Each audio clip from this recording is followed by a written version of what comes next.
Terima kasih Tuhan untuk begitu besar kasih setiamu, untuk pertolongan, penyertaan, dan segala berkat-Mu yang luar biasa atas hidup kami.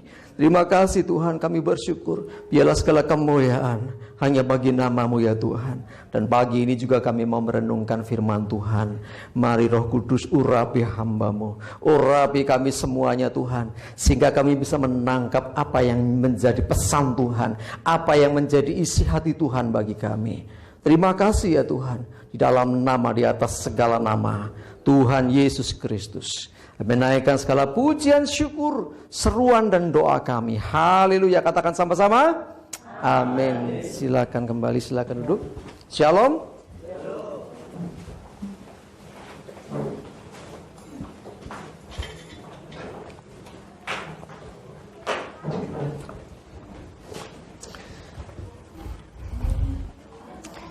Ya, puji Tuhan, kembali kita bisa beribadah hari ini. Oleh anugerah Tuhan, saya percaya bahwa tidak ada sesuatu yang kebetulan terjadi. Terlebih atas hidup orang percaya, Tuhan pasti punya maksud dan rencananya. Ya, mari sebelum kita lebih lanjut, kita akan buka Alkitab kita terlebih dahulu. Lukas 15 ayat 11 sampai 24. Lukas 15 ayat 11 sampai yang ke-24. Saya tidak asing dengan kisah ini. Ya, saya akan bacakan. Yesus berkata lagi, ada seorang mempunyai 2 anak laki-laki. Kata yang bungsu kepada ayahnya, "Bapa, berikanlah kepadaku bagian harta milik kita yang menjadi hakku." Lalu ayahnya membagi-bagikan harta kekayaan itu di antara mereka. Beberapa hari kemudian anak bungsu itu menjual seluruh bagiannya itu, lalu pergi ke negeri yang jauh. Di sana ia memboroskan harta miliknya itu dengan hidup berfoya-foya. Setelah dihabiskannya semuanya, timbullah bencana kelaparan di dalam negeri itu, dan ia pun mulai melarat. Lalu ia pergi dan bekerja pada seorang majikan di negeri itu. Orang itu menyuruhnya ke ladang untuk menjaga babinya. Lalu ia ingin mengisi perutnya dengan ampas yang menjadi makanan babi itu. Tetapi tidak seorang pun yang memberikannya kepadanya. Lalu ia menyadari keadaannya, katanya, "Betapa banyaknya orang upahan Bapakku yang berlimpah-limpah makanannya, tetapi aku di sini mati kelaparan. Aku akan bangkit dan pergi kepada Bapakku dan berkata kepadanya, Bapa, aku telah berdosa terhadap surga dan terhadap Bapa, dan aku tidak layak lagi disebutkan anak Bapa. Jadikanlah aku sebagai salah seorang upahan Bapa." Maka bangkitlah ia dan pergi kepada bapaknya. Ketika ia masih jauh, ayahnya telah melihatnya. Lalu tergeraklah hatinya oleh belas kasihan. Ayahnya itu berlari mendapatkan dia, lalu merangkul dan mencium dia. Kata anak itu kepadanya, "Bapa, aku telah berdosa terhadap surga dan terhadap Bapa, dan aku tidak layak lagi disebutkan anak Bapa." Tetapi Bapa itu berkata kepada hamba-hambanya, "Lekaslah bawa kemari jubah yang terbaik, pakaikanlah kepadanya, dan kenakanlah cincin pada jarinya, dan sepatu pada kakinya." Dan diambillah anak lembu tambun itu. Sembelihlah dia, dan marilah kita makan dan bersukacita. Sebab anakku ini telah mati dan menjadi hidup kembali. Ia telah hilang dan didapat kembali. Maka mulailah mereka bersukaria. Jemaat dikasihi Tuhan, kisah tentang anak bungsu yang meninggalkan rumah bapaknya. Jadi dikisahkan ada 2 anak di sana, sulung dan bungsu. Saya nggak akan bahas yang sulung, sebetulnya yang sulung ini juga seperti anak yang hilang di rumahnya sendiri ya. Kalau kita baca lanjutannya, dia nggak mau masuk karena dia protes kepada bapaknya karena anaknya adiknya yang sudah menghabiskan harta itu disambut bak anak raja gitu ya.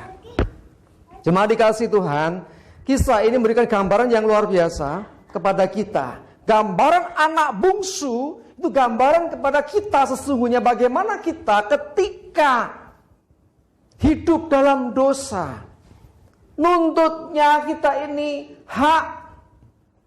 Padahal kalau dalam budaya kita biasanya kalau yang namanya warisan itu dibagikan ketika orang tua sudah nggak ada atau mendekati meninggal, paling enggak warisannya ada amanatnya gitu loh. Besok buri makai nggo sing barep, sing ngarep nggo sing ragil. Kadang-kadang gitu ya. Tapi kalau orang tua masih seger buger gitu nggak mungkin seperti itu. Dan kalau ada anak menuntut hak seperti itu, boleh dikatakan anak ini anak sedikit kurang ajar menurut saya. Ekstrimnya anak durhaka gitu loh. Bapak aja sehat wis njaluk bagian. Semua dikasih Tuhan, itu gambaran kita tanpa kita sadari. Kita pun sering kali gitu. Ya, jadi kita minta hak kita. Aku mau. Mana milikku, mana bagianku, mana yang untuk aku. Kristen belum dewasa pun demikian. Seringkali hanya kedatang kepada Tuhan hanya minta. Ya, jadi kita ini seperti anak si bungsu ini. Minta bagiannya. Lalu akhirnya apa? Dikisahkan setelah bapaknya ini akhirnya membagi. Ya, sebagian ini untuk kamu, ya bagianmu ini. Yang sebagian untuk si sulung tentunya. Lalu pergilah si bungsu, dijual dulu hartanya. Lalu apa? Berfoya-foya sampai hartanya habis. Ketika hartanya habis terjadi kelaparan di negeri itu, di tempat dia merantau itu. Lalu apa yang terjadi? Setelah itu dia untuk mempertahankan hidup, anak seorang, boleh katakan konglomerat ini, orang yang kaya raya ini akhirnya bekerja pada seorang majikan. Dan tugasnya ngurusi, jagai babi-babi. Padahal babi ini bapaknya akeh di rumah. Padahal budaknya bapaknya banyak di rumah. Di situ di negeri orang dia bekerja sebagai hamba ngopeni babi. Dan ya ini saya katakan sebetulnya bukan hanya sekedar bekerja seperti karyawan. Saya boleh katakan ekstrimnya jadi budak seperti budak di sana. Karena apa? Sampai makanan saja nggak dipikirkan dulu sama majikannya ini. Saking laparnya dia pengen makan makanan babi, itu pun nggak ada yang ngasih loh. Ya mungkin nggak sendirian, nggak ada yang lain kan mau makan, jangan. Itu buat babi. Ekstrimnya manusia ini seperti lebih rendah dari babi. Makanan babi aja mau dimakan nggak boleh. Bayangkan ngerinya orang kalau udah diperbudak dosa. Kita itu posisinya sampai segitu rendahnya. Ya, ini kan gambaran hidup kita. Kalau kita nggak hati-hati, ya kita diperbudak oleh dosa, akhirnya kita ini posisinya maaf sampai lebih rendah. Kalau ngomong binatang sih agak luas ya. Babi ini kan dipandang sebagai binatang yang rendah sekali. Kita pun sampai dipandang seperti itu. Mau makan ampas, pakan babi aja nggak bisa. Barulah sadar nih loh, manusia itu seringkali gitu. Menungso ki nek wis kepepet mentok, ada mengatakan titik nadirnya, itu baru sadar. Baru dia menyadari, selama ini dia nggak ngerti, nggak nyadari bahwa dia ini anak seorang yang kaya raya di daerahnya. Dia ini anak seorang yang luar biasa berlimpahan hidupnya. Tapi di negeri orang dia mau jadi hamba. Di negeri orang bahkan dia boleh dikatakan saya bilang tadi, hampir di bawahnya babi, makan babi rento.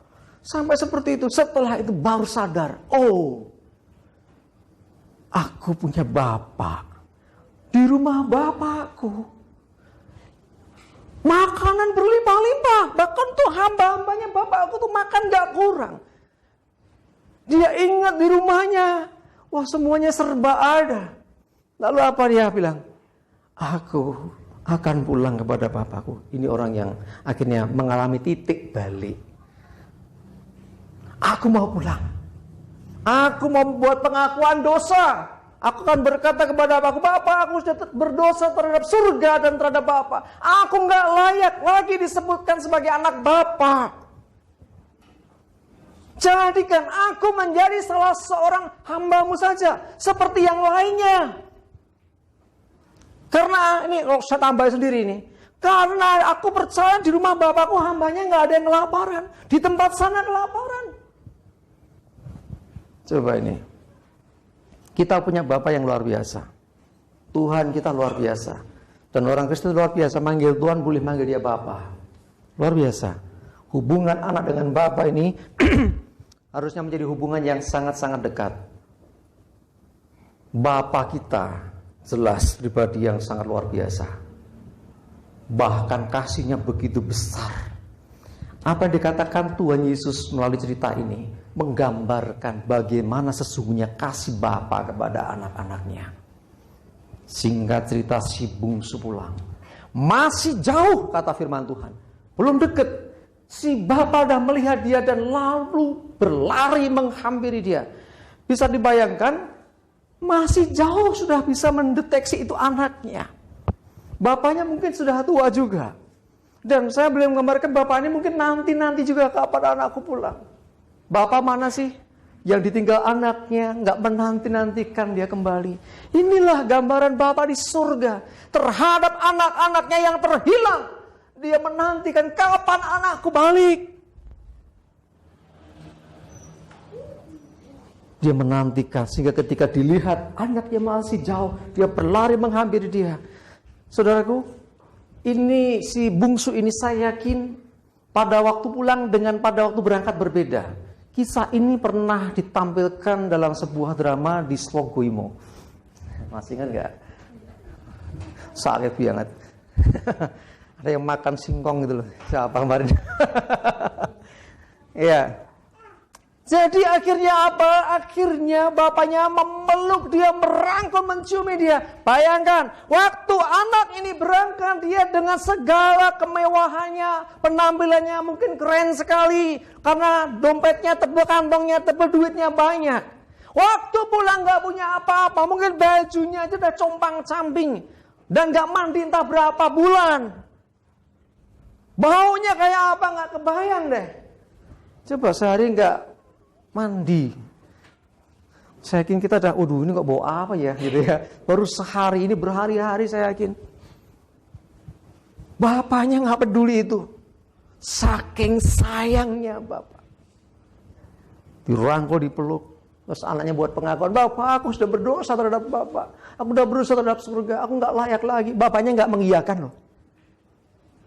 Alkitab nggak menuliskan, ya nak, enggak loh. Ketika si anak mengakui dosanya dan dia mau jadi hamba, jadikan aku menjadi salah seorang hamba-Mu aja Bapak. Bapaknya nggak mengaminkan. Bapaknya berkata apa? Kepada hamba-hambanya, sini. Pakaikan jubah yang terbaik, cincin, sepatu, sembelih lembu tambun. Kita pesta.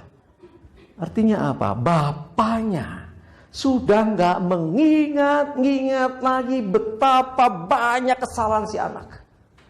Itulah kasih Bapa surgawi kepada kita. Seberapa besar dosa kita, Tuhan mau memulihkan posisi kita. Anak ini sudah jadi orang anak yang terhilang. Ketika pulang dipulihkan, kasih jubah, kasih sepatu, kasih cincin. Cincin ini adalah simbol meterai. Jadi artinya anak ini berharga lagi. Fungsinya sama. Ini anakku. Si Bapa mau menunjukkan kepada hamba-hambanya. Ini bukan budak. Walaupun kamu waktu melihat pertama kali tidak beda dengan kalian. Kalian lebih ganteng. Gitu loh. Kalau mau ngomong komplitnya gitu kan. Ya kan? Pasti lebih keren kan. Hamba-hambanya bapaknya ini kan terurus, di situ makanannya juga berlimpah-limpah, nggak kekurangan. Sementara anak bungsu ini waktu pulang udah kerempeng, kurusnya luar biasa, kumo gitu kan. Tapi Bapa sekali lagi memulihkan keadaan ini. Kalau boleh saya katakan, si bungsu ini punya kesempatan kedua. Dan saya mau kasih tahu, kita pun sesungguhnya tidak jauh. Kita pun juga sering berbuat dosa, bahkan jauh dari Tuhan. Tetapi perhatikan, kasih Bapa begitu besar. Dia selalu menantikan, kapan anakku pulang? Kapan anakku kembali? Bapaknya tidak diceritakan ngutus orang, bawa anakku kembali pulang, tidak. Kenapa nggak gitu? Kalau saya gitu dong. Tuhan ingin kita belajar bahwa Tuhan memberikan kehendak bebas. Kalau orang itu mengalami sendiri pengalaman hidupnya, itu jauh lebih berharga daripada dia nurut karena dipaksa-paksa. Tuhan gak paksa. Banyak orang berdosa, kenapa gak Tuhan paksa saja semuanya bertobat? Tuhan ingin supaya mereka bertobat karena hati. Si bungsu pun demikian. Dia dipulihkan. Dia dibawa ke satu kemuliaan. Dan nanti akan berikutnya lebih lagi. Saudaraku dikasih Tuhan, kita belajar sesuatu yang luar biasa. Tuhan tidak memandang seberapa buruk hidup kita di masa lalu. Tuhan tidak memandang seberapa jahatnya kita di masa yang lalu. Tuhan tidak melihat seberapa besar dosa kita. Dosa besar, dosa kecil di hadapan Tuhan tidak masalah. Tidak ada yang terlalu sukar untuk Tuhan memulihkan semuanya. Amin. Justru kalau kita perhatikan dari kisah ini, seakan-akan, saya katakan seakan-akan, Bapa kok lebih mengasihi anak yang bungsu yang sudah ini berbuat dosa ini. Seakan-akan dibandingkan anak yang sulung. Padahal sesungguhnya enggak juga. Kalau kita bacakan si sulung ini kan protes kan. Aku gak pernah loh Bapak kasih kesempatan untuk pesta. Ini anak Bapak sudah menghabiskan harta ini. Aja gak pernah. Saudara, yang salah di mana? Bapaknya bilang, hartaku hartamu. Nek soro bodone iki lho, sing bodoh ya kowe dhewe. Aku ya ora nglarang kowe mbeleh wedhus, mbeleh sapi yo. Lakukan untuk pesta dengan temanmu ya monggo. Kenapa kamu nggak lakukan? Ini gambaran orang Kristen yang duduk dalam gereja. Ini orang Kristen yang kelihatan rajin sekali, tapi tidak pernah bisa menikmati berkatnya Tuhan. Loh, iya toh? Melihatnya, wah itu loh, si A itu loh. Kadang-kadang kan kita menyaksikan ada orang yang baru bertobat. Ya, banyak kesaksian kan hidupnya. Saya selalu menyaksikan orang yang baru bertobat, itu mesti kesaksiannya luar biasa. Berapa waktu yang lalu saya nanting, orang nanting ya. Saya minta seseorang bersaksi tentang hidupnya karena dia belum lama bertobat. Dia ceritakan doanya itu dijawab Tuhan terus gitu loh. Aku butuh ini tiba-tiba dikirim. Aku pengen ini tiba-tiba datang. Pengen ayam tiba-tiba ada ngirimi ayam. Wah luar biasa. Aku nggak ngerti harus berbuat apa. Aku berdoa ya Tuhan tolong. Banyak mujizat terjadi. Saya gambarkan seperti sikap Bapak terhadap anak yang bungsu ini. Ya ini baru bertobat. Disambut luar biasa. Itu kasih Tuhan yang luar biasa. Bukan berarti Bapak Ibu Saudara kita semua yang selama ini baik-baik saja. Selama ini kita beribadah juga, melayani Tuhan juga. Kadang-kadang malah saya itu berdoa kalau Tuhan gak jawab ya. Seakan-akan gitu. Sebetulnya bukan Tuhan tidak sayang. Nah, Tuhan ingin kedekatan pribadi. Perhatikan, orang yang baru bertobat itu mesti rohnya menyala-nyala. Dia cintanya ke Tuhan tuh cinta yang menggebu-gebu yang luar biasa. Ya, seperti orang sedang jatuh cinta. Pernah jatuh cinta? Yang menukui rasanya orang yang baru pertama kali mengenal Tuhan bertobat kepada Tuhan. Yang lama gimana? Bukan nggak cinta. Saya yakin Bapak Ibu Saudara cinta, tapi belum tentu jatuh cinta. Jatuh cinta itu baru ngeliat omae cedek gitu nah jantungnya. Saya masih ingat waktu SD. SD loh gitu. Saya lihat seorang, aduh ada istri saya di sana nggak apa-apa ya Bu, mah cerita saja masa lalu. Saya lihat genteng rumahnya, jantung saya udah berdebar-debar. Waktu itu ceritanya belajar kelompok dengan teman saya, rumahnya berhadapan-hadapan. Saya ngeliatin rumahnya sama pintu rumahnya terus kok rametu-metu toh. Wah, begitu ada yang keluar, jeduk, oh, bapak gitu, wah ibu rambut saya gitu lah. Itu gitu seperti itulah jatuh cinta. Saya tanya, ada yang seperti itu enggak saat ini? Rasanya ya aku mengasihi Tuhan, iya. Tapi rasanya kan beda dengan pertama kali kenal Tuhan. Makanya di kitab Wahyu dikatakan, ya, supaya kau kembali kepada kasihmu yang semula. Kasih semula piye? Kasih mula-mula waktu pertama kali kau kenal Tuhan. Rasanya itu pengen terus dengan Tuhan. Rasanya pokoknya nggak ingin jauh dengan Tuhan. Saya pernah saksikan saya pengen ini dinone 1 minggu terus. Karena satu saya ada persekutuan minggu ada ibadah. Dulu saya sampai seperti itu awal-awal. Ya, coba cek masing-masing. Pertama kali jatuh cinta sama Tuhan seperti apa?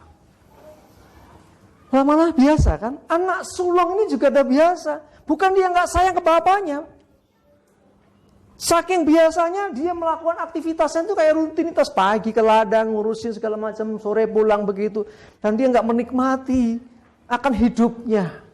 Sesungguhnya Tuhan tidak membeda-bedakan siapapun. Tuhan mengasihi semuanya. Tetapi Tuhan ingin supaya kita dekat dengan Dia. Ya, jadi kalau Tuhan memberi sesuatu itu ibaratnya saya bagi sesuatu. Siapa yang terima pertama kali? Orang yang dekat kan? Orang yang dekat atau yang jauh? Yang dekat. Tuhan tidak pernah membuat pembedaan antara si A dan si B. Tetapi seringkali orang yang dekat dengan Tuhan dia yang terima pertama. Bukan si B enggak terima. Kalau dia mau juga dia bisa menerima. Kuncinya ayo dekat dengan Tuhan. Makanya ketika si bungsu ini pulang, bapaknya begitu excited, begitu bersemangat menyambut dia. Dan memulihkan kembali. Jadi ada kemuliaan bapaknya ada padanya. Saya yakin sejak hari itu hamba-hamba yang lain tunduk dan hormat kepada anak bungsu ini. Coba seandainya, ini kita berandai-andai, si bungsu belum pulang. Dia masih di negeri orang, dia masih jadi hamba di negeri orang. Satu kali ketemu sama hamba bapaknya. Ingat, si bungsu ini kan kondisinya udah gak karu-karuan. Kalau sampai hambanya gak mengenali dia, mungkin dia memandang rendah, ini sopo gitu loh. Tetapi begitu dipulihkan kondisinya, dikembalikan posisinya sebagai anak Bapa, maka saya yakin hamba-hamba tunduk, semua menghormati dia. Oh, ini anak Tuhan kita, dia pulang lagi. Mari saya mengajak kita semuanya balik kepada kasih yang semula kepada Tuhan. Seperti anak bungsu yang hilang dan pulang kembali. Karena Tuhan mau memulihkan hidup kita. Ingat, saudara dan saya ini spesial. Anak-anaknya. Jadi kalau anak itu otomatis ya dengan Bapa, itu hubungannya harusnya dekat.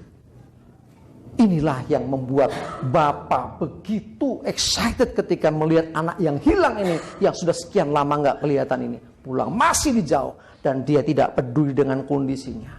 Ingat, jangan pernah tertuduh dengan masa lalu dan dosa yang pernah kau lakukan. Ketika kau datang kepada Tuhan bertobat minta ampun, perhatikan anak bungsu ini. Bapaknya gak ngungkit-ngungkit. Kakaknya sih ngungkit-ngungkit. Tapi untungnya gak ketemu adiknya, masih di luar kan. Dia sudah menghabiskan harta Bapak gitu kan. Kalau sudah baca lanjutannya. Tetapi si bungsu ini mengakui kesalahannya. Aku sudah berdosa terhadap Bapa dan surga. Aku gak layak lagi. Nah, sikap yang demikian ini artinya menunjukkan bahwa si bungsu betul-betul sudah mengakui kesalahan dan bertobat. Pertobatan itu harus timbul dari dalam hati. Kalau kita sudah berbuat salah datang kepada Tuhan, akui dosamu dengan sungguh, dengan tulus. Jangan pura-pura. Jangan juga malu mengakui dosa. Jujur, saya pernah malu mengakui dosa di hadapan Tuhan. Tetapi begitu tahu kebenaran firman, kita nggak ngaku, Tuhan lihat. Kita nggak ngaku, Tuhan ngerti. Seperti anak kecil punya kue, makan kue, nah bagi dong. Pahit, pertama pahit. Itu kamu makan, habis, habis. Kasih belakang. Begitu dipanggil mamanya, nak sini, iya. Di belakang kita bisa lihat itu masih ada. Tuhan tuh melihat yang kita sembunyikan. Yang kita tidak akui, dia lihat. Tapi kalau kita mengakui, dia senang. Karena ini anakku yang hilang telah kembali.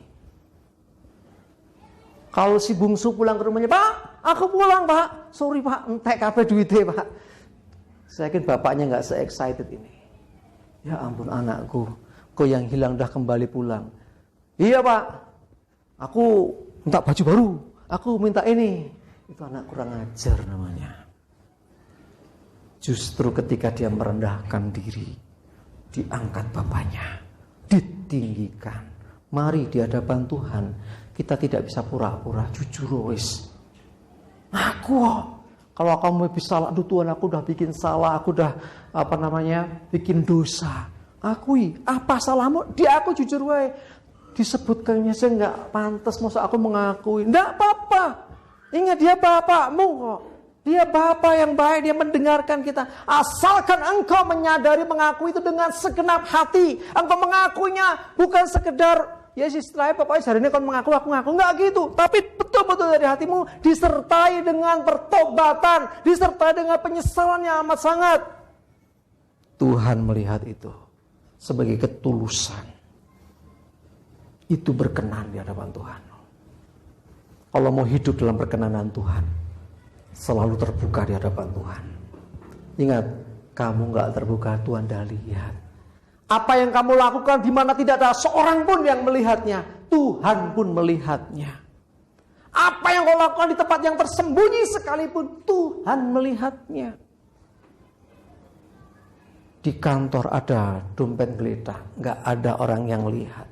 CCTV gak ada di ruangan itu. Kadang-kadang orang tergoda, wah butuh wakil banget. Tahu nggak? Busian iblis itu banyak banget. Salah satunya akan berkata, ambil saja, kebutuhanmu banyak. Nanti bertobat. Sarannya di belakangnya ada yang bagus kan? Nanti bisa bertobat. Minta ampun, bukankah Allah itu mengasihi dan mengampuni? Firman Tuhan berkata, barang siapa mengakui dosanya, Allah setia dan adil, dia akan mengampuni dan menyucikan kamu. Loh, bener loh, coba deh. Mesti ada suara-suara gitu. Misalnya, kebutuhannya mendesak sekali, kepepet sekali. Bisiannya akan semakin kuat. Nggak apa-apa, ini jalan Tuhan. Toh yang duitnya kan banyak sekali itu kamu ambil separuhnya atau berapa juga nggak ada yang tahu. Nanti bertobat. Begitu nggak ambil, akhirnya setelah melakukan dosa, mau bertobat itu wabel. Duh, masa aku ngaku ya? Masa aku ngaku harus yang punya? Saya tahu yang punya dia, masa aku ngaku dan aku dilok, aku dipandang apa? Aku jadi orang seperti apa? Betul nggak? Padahal pada waktu itu bujiannya luar biasa. Iblis itu cara kerjanya gini, dia akan membujuk kita sampai berbuat dosa. Begitu engkau berbuat dosa, dia akan menuduh engkau terus supaya engkau gak bertobat. Itu strategi iblis yang harus kita sadari. Dari nenek moyang kita, dari zaman dulu. Seperti itu terus. Itu rumusnya dia, tekniknya dia yang dia pakai sampai saat ini. Pada ada waktu kesempatan untuk berbuat dosa, dia akan bujuk. Gak apa-apa, sekali-kali nanti bertobat bisa lagi. Begitu engkau berbuat dosa, saat engkau mau bertobat, dia akan nuduh kamu gak layak. Bayangkan, seorang seperti dirimu ngaku habis ngambil uang di sana, ngisi-sini, memalukan, akhirnya nggak jadi bertobat. Ya sudahlah, toh nggak ada yang tahu juga. Padahal waktu engkau melakukan itu Tuhan melihat. Bukan CCTV lagi, Tuhan memandang apa yang kau buat. Dan yang kau sembunyikan di hati, Tuhan melihat juga. Mari saya mengajak kita semua belajar memiliki hati yang terbuka di hadapan Tuhan. Pelajaran berharga dari anak bungsu ini. Dia dikenan bapaknya. Untuk bapaknya berkenan memberikan kemuliaan kepada anaknya ini. Bukan karena anaknya memang baik. Enggak. Tapi karena anaknya mau jujur. Mau terbuka. Mau bertobat. Kuncinya di sini. Jadi seberapapun masalah dosa yang terjadi atas hidup kita, kalau sungguh-sungguh minta ampun bertobat, dipulihkan. Itulah kasih Bapa.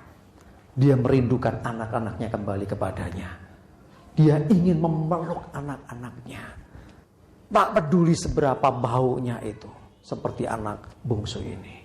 Jemaat dikasih Tuhan, sadari kasih Bapa begitu besar. Firman Tuhan berkata, Yohanes 3:16, karena begitu besar kasih Allah akan dunia ini, sehingga Ia telah mengaruniakan anaknya yang tunggal, supaya setiap orang yang percaya kepadanya tidak binasa, melainkan beroleh hidup yang kekal. Bukti kasih Tuhan, kita sering mendengar Tuhan Maha Pengasih dan Penyayang. Buktinya apa? Kalau saya berkata Pak Dodo ini dia orangnya pengasih, penyayang, oke. Tapi Tuhan ada kata maha, yang artinya di atas rata-rata, di atas pengasih dan penyayang, itu maha. Seorang yang pengasih, seorang penyayang kepada temannya, dia suka berbagi, dia suka nolong. Ya, itu manusia. Tapi manusia tidak bisa menjadi maha pengasih dan penyayang. Bukti maha kasih dan sayangnya adalah ketika dia memberikan Yesus Kristus mati di atas kayu salib menebus dosa manusia. Supaya apa? Supaya manusia ini seperti dikatakan Tuhan Yesus, aku mau supaya di tempat di mana aku berada, kamu pun berada. Bagaimana bisa kamu berdosa? Begitu besar kasih Allah. Dia sudah menyatakan kasihnya melalui Yesus Kristus yang mati di atas kayu salib. Setiap orang yang percaya kepadanya tidak binasa, melainkan beroleh hidup yang kekal. Bukan di dunia lagi. Di dunia nggak ada yang kekal. Di mana? Di sana. Di tempat Yesus berada. Ketika Yesus pernah berkata, aku akan pergi menyediakan tempat bagimu. Dan setelah aku pergi ke situ dan setelah menyediakan tempat bagimu, aku akan datang kembali kepadamu. Dan aku akan, dan aku mau supaya di tempat di mana aku berada di sana, kamu semua berada. Supaya bisa itu, Yesuslah jalan kebenaran dan hidup. Kuncinya di sana. Mari kita semua sadari akan hal ini. Kasih Tuhan, kemahakuasaan maha kasihnya. Ingat, bukti Tuhan mengasihi adalah Tuhan ingin supaya manusia selamat. Tidak seorang pun terhilang. Bukti Tuhan mengasihi dunia. Dia mau datang ke dunia jadi manusia dan mati di atas kayu salib. Nebus kita dari kuasa dosa dan maut. Itu bukti. Di dalam kisah tadi, bukti kasih Bapa kepada anak bungsu. Dia nggak peduli dosa anaknya, nggak pernah dibahas sedikit pun. Bahkan ketika anaknya mau jadi hambanya saja, jadi budaknya saja, si Bapa berkata, nggak menjawab itu. Dia nggak mengaminkan. Justru diberi kemuliaan, kasih jubah, kasih cincin, kasih sepatu. Pesta. Bapak Ibu sudah dikasih Tuhan. Itulah kasih Bapak. Bapak itu melihat anak bikin salah seperti apapun. Tidak bisa berlama-lama. Marahnya cepat hilang. Satu kali anak saya yang bungsu. Bukan anak bungsu sini. Anak saya betulan. Si Seva. Ada nggak di sini? Nggak ada ya. Aman saya. Dia ini bawa besi. Saya lupa besi apa. Dia pukul-pukul, ini masih ada. Saya sengaja waktu ke bengkel saya nggak, dipukul di samping kaca depan sekat spion itu, belakur, sok gitu. Anak kecil ya, saya biar nggak ngerti awalnya saya. Yang tahu kakaknya, Papa, mobilnya dipukul-pukul Dedek. Waduh, belakur semua putih. Waduh, saya langsung ilfil jadi. Aduh ya ampun, tak gendong, saya minta jangan main ini. Ya nangis.